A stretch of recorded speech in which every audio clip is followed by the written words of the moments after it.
Muy buenos días, les habla Gabriela y bueno, muy feliz por compartir esta sinopsis acerca de la poesía acmeísta rusa, eh, en este caso la poesía de Ana Akhmatova, quien nos ha traído pues a muchos inquietud sobre esa dualidad o esa relación que existe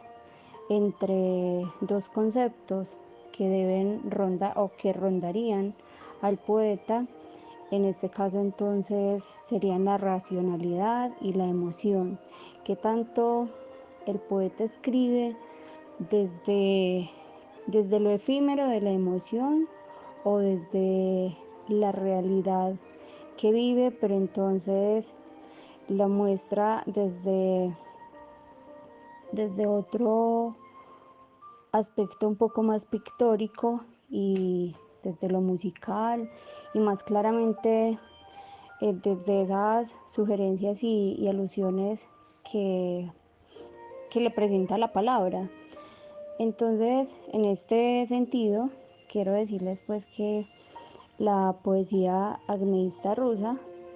bueno, los acmeístas proviene del griego acme, punta. Desde 1911 fueron un grupo dominante sobre los simbolistas en la poesía rusa. Es el arte de la solidez, de la firmeza, y ellos proclamaban en sus expresiones creaciones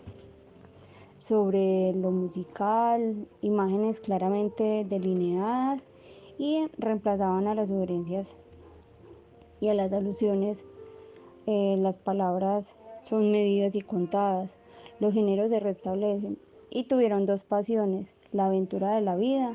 y la perfección formal en la poesía. El pensamiento es movimiento, por lo que los poetas deben traer verbos más que adjetivos. En, en la primera poesía todos coincidimos,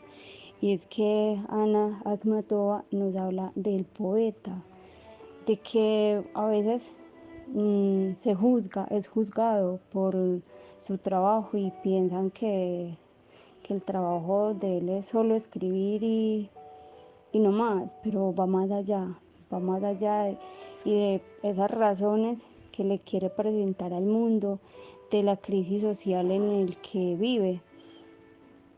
El poeta es también ese, esa voz de quienes de algún modo no pueden hablar y no pueden expresar esos sentimientos y, y también esas emociones que los circundan en el espacio que habitan. Es una poesía que, que se desarrolla pues en el siglo XX y trae otros actos que rompían con la tradición literaria del pasado, y también presentan escritores modernos, y estos poetas tienen como ese destino de reservar todo lo que, todas esas bases y principios a los que tal vez los futuristas renuncian, y esas reglas gramaticales y algunas situaciones que quebrantan la sintaxis, por ejemplo. En uno de los videos que nos compartió Ricky, de Roberto Bolaño, habla precisamente de cómo la poesía eh, es, definirla genera pues como cierto, pues para los grandes escritores, incluso pues para nosotros, cierto grado de estupidez, lo llama así, al definirla. Pero entonces el poeta, cuando presenta sus sus visiones. También se muestra un poco más, se muestra muy seguro, y entonces nos habla también de a veces la belleza que trae la poesía en prosa, un poco más prosaica, pero con mucho contenido, y con unos símbolos que ameritan gran cantidad de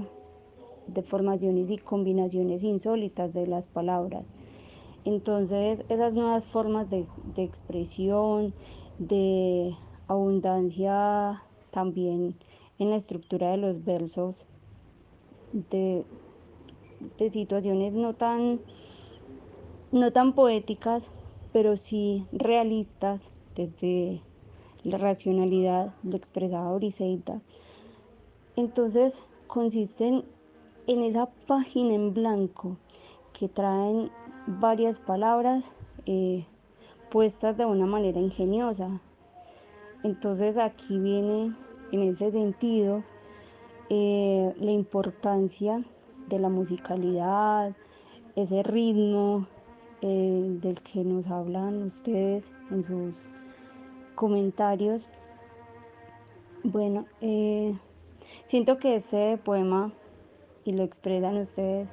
es el que más llama la atención, precisamente por eso, porque es en realidad qué es el poeta, cómo se piensa, cómo se siente el poeta, y que lo escriba una mujer en el siglo XX, precisamente después de unas situaciones complejas en el aspecto sociopolítico en Rusia, y, y de alguna manera pues también desde la clandestinidad. Genera muchísima impresión y atención frente al poema. En el siguiente poema, La Musa, pues pienso que, bueno, en este caso la musa es la muerte, pero de algún modo los poetas en su tradición y en su deseo por escribir, en esa irrupción frente a lo cotidiano, tienen una musa, algo o alguien que los inspira o les llama la atención, o un sobre qué escribir. Entonces, esas musas que hacen, que hacen movilizar el pensamiento y conectarlo con el sentimiento y la razón, son los que dan esta gran producción de obras de arte, desde la poesía, desde la literatura y desde muchos aspectos, para traerlos y presentarlos al mundo y expresar de esta forma los principios que sigue el arte. En el último, para muchos, es la expresión que representa la voz de un pueblo, y entonces lo mencionaba Carla cuando hablaba de ese deber moral del poeta, si era solamente ponerlo bonito ahí o si también era manifestar la situación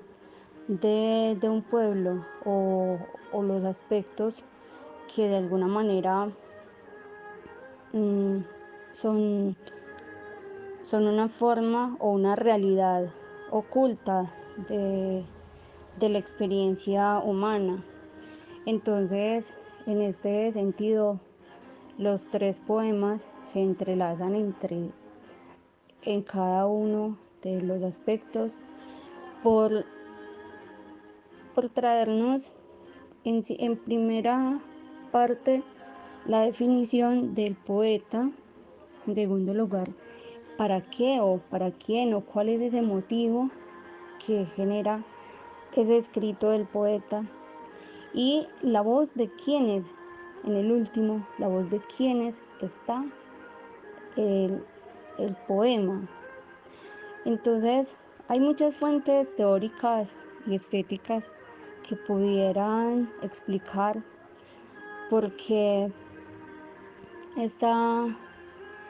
filosofía desde lo ideológico y el simbolismo ruso más importante se remontan a todos esos intentos de encontrar una influencia bien importante que se pueda considerar como un sistema que al menos nos interese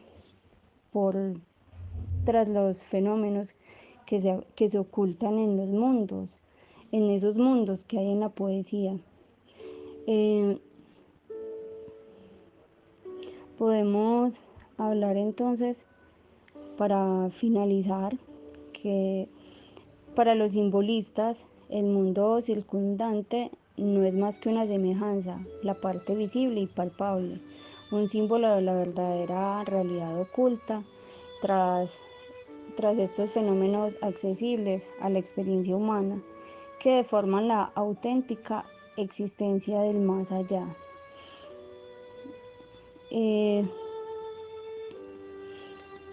Solo el poeta puede comprender este infinito porque es el único que puede ver oculto tras los símbolos sus sentimientos. Tienen carácter cósmico y el poeta es capaz de penetrar en la esencia de las cosas porque posee las fuentes del conocimiento intuitivo. La poesía no es otra cosa que conocimiento intuitivo y sus símbolos una realización de este conocimiento. Por eso el poeta no solo es un artista, sino el portador del órgano del alma mundial, señal de la vida y de la conexión secreta de lo existente, contemplador y creador de los misterios de la vida. Es decir, el poeta no asume la misión de simple servidor de las musas, sino la de profeta, y que de este modo sirve de intermediario entre lo misterioso y lo aparente. Muchas gracias a todos de nuevo por tan maravillosas intervenciones, por apreciar la poesía compartida y darnos sus impresiones acerca de Ana Akhmatova. Un feliz domingo para todos.